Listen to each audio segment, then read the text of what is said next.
right? Each node has its own natural frequency. Same as over here. Each node has its own natural frequency. This one has, each node has its own natural frequency. Right? Therefore, generally speaking, this continuous system, and if we decouple this, again this continuous system can be regarded as a superposition of single degree of freedom system. Right? And how to get the general solution? The solution when we have excitation? We use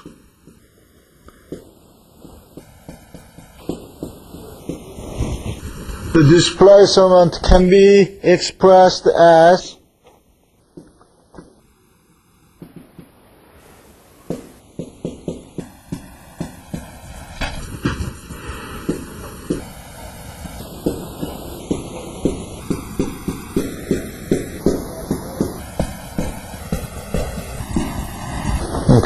and try to find out the corresponding coefficient that can produce the excitation force at xt.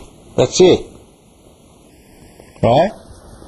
The one thing I did not really talk to you is the for the beam, we know that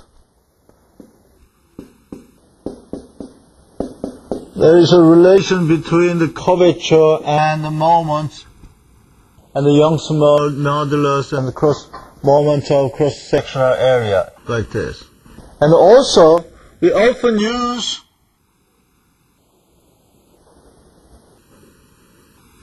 change of moment with respect to space.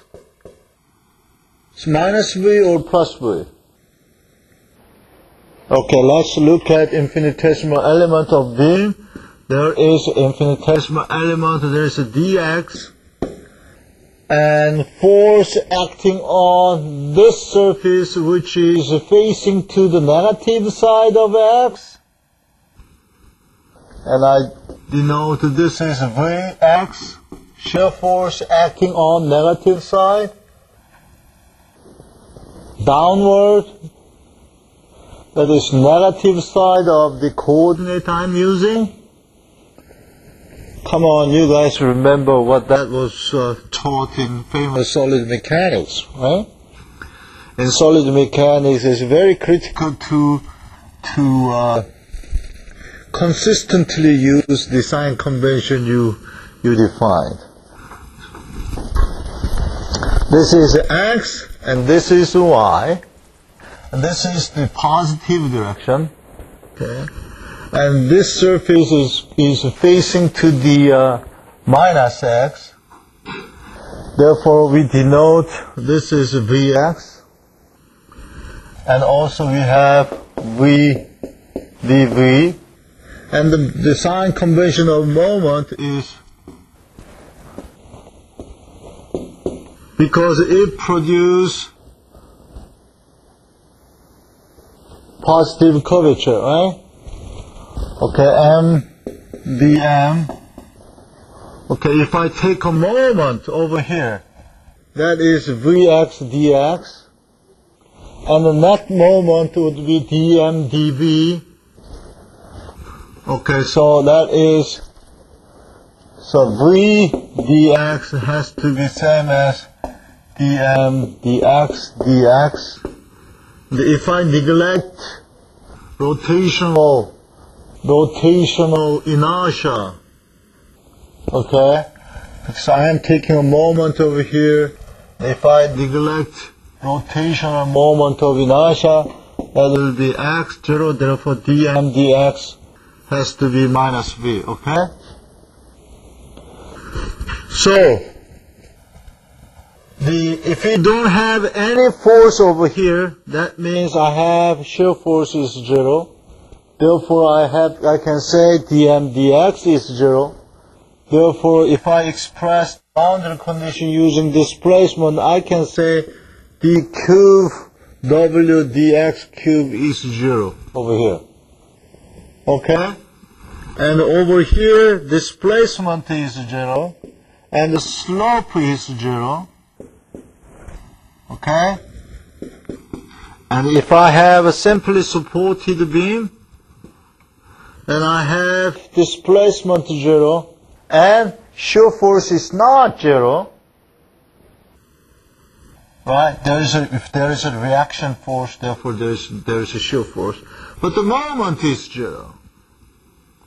Because it's allowed to rotate freely over here. Right? So the boundary condition over here is displacement is 0, moment is 0, that means d square w dx square equals to 0. So, depending on various boundary conditions, the mode shape would be changed. Okay? This simple expression explains what we learned during the